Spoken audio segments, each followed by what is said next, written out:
Are you getting frustrated with what to feed a teenager who's always hungry? Everybody knows that teenagers have a huge appetite. It seems like you need to feed them constantly to satisfy their hunger. It's even more difficult where teenagers who struggle with their weight truly want to make changes, like cut down on junk food or stop overeating, and they can't.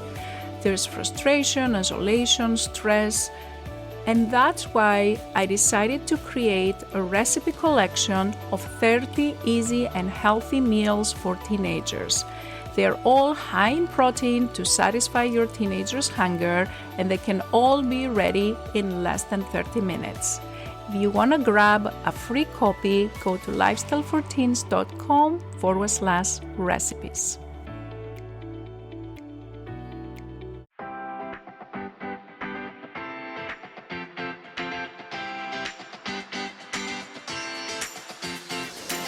This is the Lifestyle and Weight Loss for Teens podcast. If you're a mom and want to help your child who is struggling to lose weight, you are in the right place. If you are looking for healthy lifestyle tips, Dr. Gourgari is here to help you understand the science around safe weight loss in teens and children. Because what works for adult weight loss is not always the best for children. This podcast is for educational purposes only. Dr. Gourgari does not provide medical, psychological, or nutrition therapy advice. You should not use this information to diagnose or treat any health problems without consulting your own medical practitioner. And now, your host, Dr. Jenny Gourgari. Hello. Welcome to another episode of the Lifestyle and Weight Loss for Teens podcast. This is Jenny Gourgari, and on today's episode, I will be discussing a little bit more about the differences in fat distribution between teenage girls and teenage boys. Now, there are significant differences in the body composition between teenage girls and boys, which also translate into fat distribution differences in adult women and men. But in this episode, I'm going to focus mainly on teenagers. And even though kids start at about the same rate of body fat before puberty, when they get into puberty, there are hormonal changes that are different. Mainly, there is more estrogen in teenage girls, and there's more testosterone in teenage boys. Also, both teenager girls and teenager boys, when they go into puberty, they have high spikes of growth hormone. Now, what are the effects of the growth hormone on the fat distribution? You want to have a guess? Well, fat distribution is affected by high growth hormone because growth hormone breaks down fat. So what that means is higher levels of growth hormone improve bodybuilding of mass. So if most of your body mass is exposed to growth hormone, you're going to have more muscle than fat. And this is really the reason why sometimes growth hormone is abused and is used for the wrong reasons by people that want to build more muscle so they can have more growth hormone. So the question is, if growth hormone breaks down fat, so both girls and boys have high growth hormone levels, then why is it that there is different fat distribution in girls than boys? And what are those differences? Where girls naturally have more body fat than boys. And there was a great manuscript which described this phenomenon. The title of the manuscript is Endocrine Control of Body Composition in Infancy, Childhood, and Puberty. It was published in Endocrine Reviews in 2005. And I'm going to cite the manuscript for those that want to read about it. But basically, this was a great paper that showed that while there's, as I mentioned, the same kind of body fat in pre-pubertal boy, that percentage of body fat kind of like stays the same in boys. And as they build more muscle mass, as they go into puberty, the percentage of body fat decreases because they gain more muscle mass.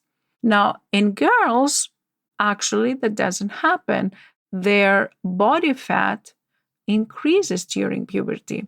And what is the main hormone that is different between girls and boys in puberty? It is estrogen and testosterone.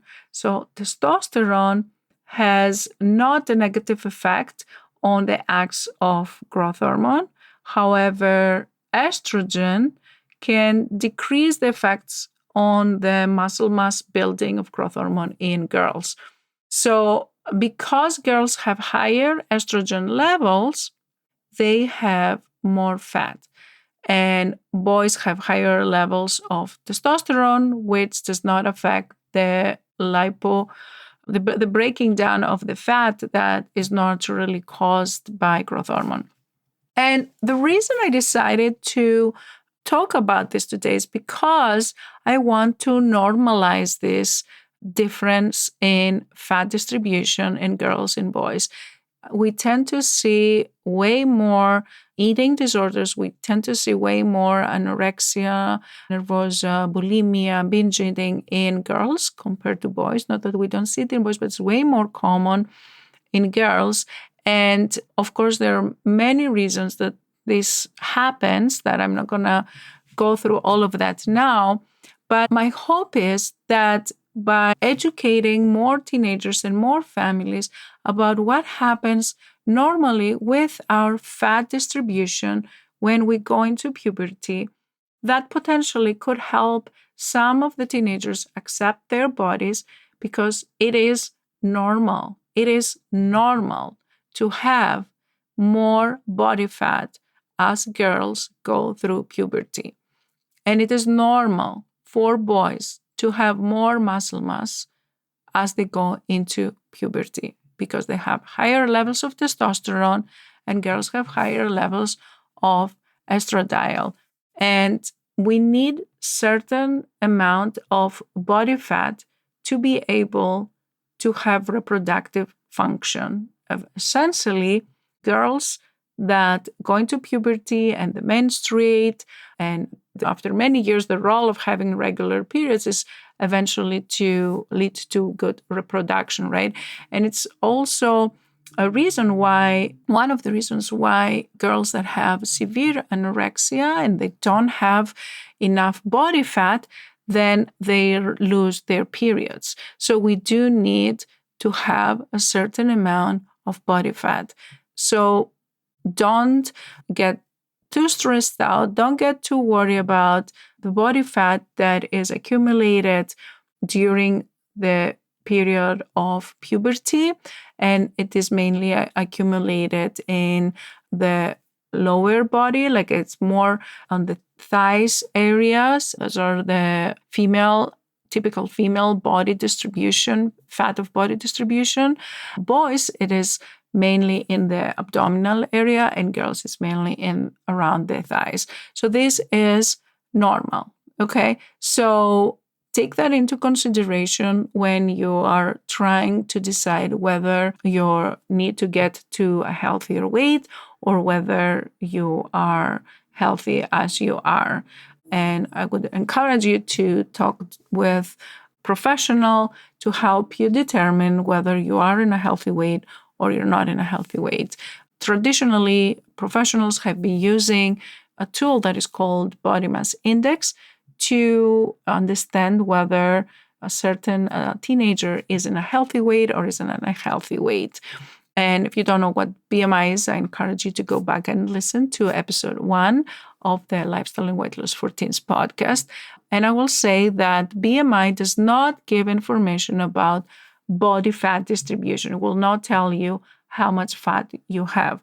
However, if your body mass index is on the lower end or lower than normal, or if your body mass index is higher than normal, meaning more than 95th percentile in a particular person's height and weight dependent BMI, then it is more likely that the fat distribution may also be abnormal. But my take-home message is it is normal. I repeat, it is normal for girls to gain a certain amount of body fat during puberty. And if you don't get a certain amount of body fat, you're at risk of not having periods, and you're at risk to have reproductive issues. You're at risk of affecting your bones because your bones are becoming stronger and stronger. You're still building strong bones during those early years in life, even though you may not be getting taller anymore, you're still accruing bone mass. So that is important. So that's all I have for you for today.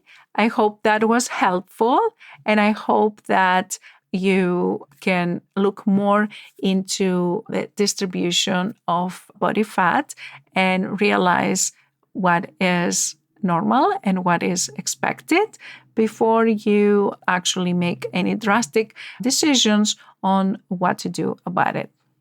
Take care. I'll be with you again next week. If you enjoyed listening to this podcast, I invite you to come check out the LIFT program.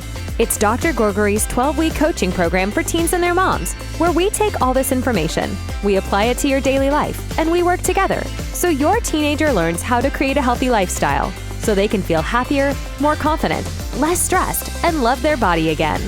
Visit the website at lifestyleforteens.com and click on the Work With Me and free resources to learn more about this program and get free help to start this journey right away. Thanks for tuning in, and we'll catch you in the next episode of Lifestyle and Weight Loss for Teens.